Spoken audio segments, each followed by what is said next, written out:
Assalamualaikum warahmatullahi wabarakatuh. Pada kesempatan kali ini, saya akan menjelaskan materi PPKN tentang kerjasama dalam keberagaman.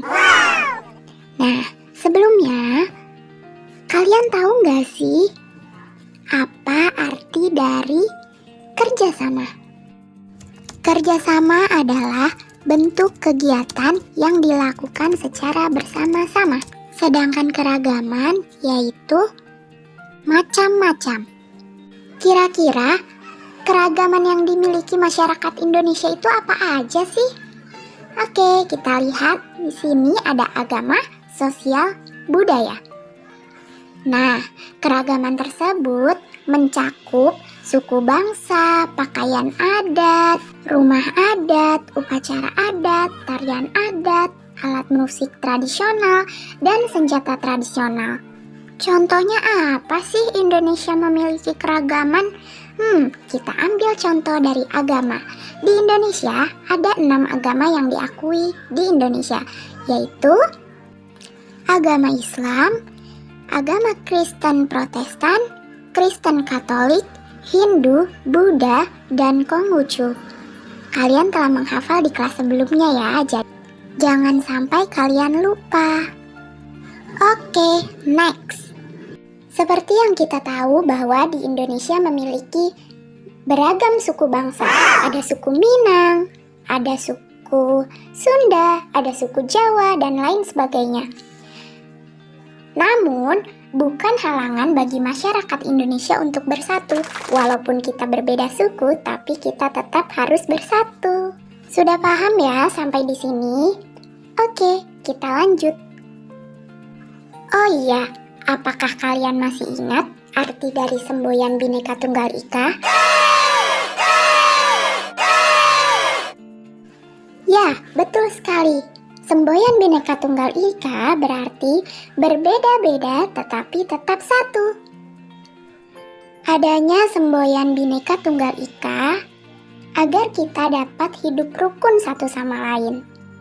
Walaupun kita berbeda agama, berbeda budaya, berbeda suku, kita harus tetap menghargai satu sama lain, tidak boleh membeda-bedakan.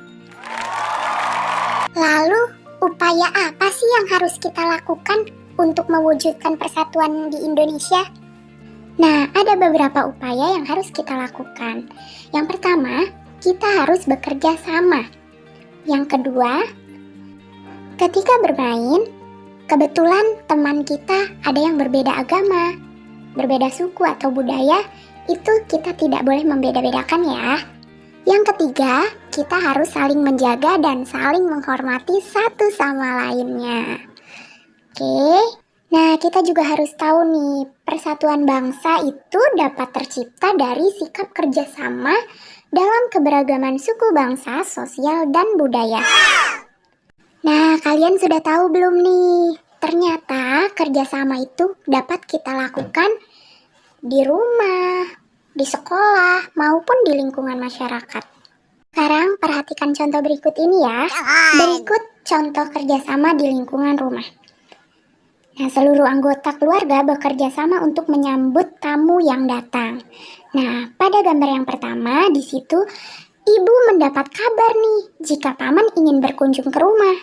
Nah, lalu gambar yang kedua, ibu segera ke pasar untuk membeli bahan makanan. Gambar ketiga, seluruh anggota keluarga bekerja sama untuk menyiapkan makanan. Nah, yang gambar keempat, paman datang dengan makanan yang sudah siap. Gambar ini menunjukkan bahwa kerjasama yang baik di dalam lingkungan rumah. Seluruh anggota keluarga menyiapkan makanan. Paham ya sampai di sini? Yang kedua, contoh kerjasama di lingkungan sekolah. Nah, di sini ceritanya Mita dan kawan-kawan akan mengikuti lomba cerdas cermat. Nah, sebelum memulai lomba, mereka semuanya berlatih terlebih dahulu. Mereka semangat nih buat berlatih karena mereka ingin mendapat juara. Karena mereka yakin, kompak, semangat, dan terus berlatih, akhirnya mereka dapat juara. Itu berkat kerjasama dengan tim. Oke, next yang ketiga, kerjasama di lingkungan masyarakat. Gambar tersebut menceritakan bahwa Mita dan kawan-kawannya sedang membersihkan taman bersama.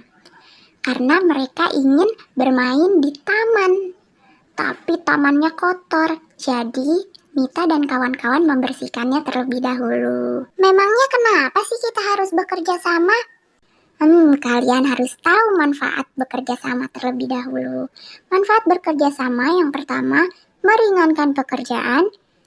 Yang kedua, pekerjaan menjadi lebih cepat selesai. Dan yang ketiga, menumbuhkan sikap persatuan. Jadi, mau kan bekerja sama? Kerja sama itu lebih ringan daripada kerja sendiri loh. Oke, jadi kita harus tetap mau bekerja sama ya. Kesimpulan dari pembelajaran hari ini yaitu keragaman adalah kekayaan Indonesia yang harus dijaga. Lalu, yang kedua perlu kalian ingat, keragaman bukanlah sesuatu yang harus ditakuti, tetapi tantangan yang harus dihadapi. Jadi ketika melihat seseorang yang berbeda keyakinan atau berbeda pendapat, kita harus saling menghargai. Yang ketiga, kerjasama dapat dilakukan di mana saja. Tadi sudah disebutkan ya, di sekolah, di rumah, maupun di lingkungan masyarakat.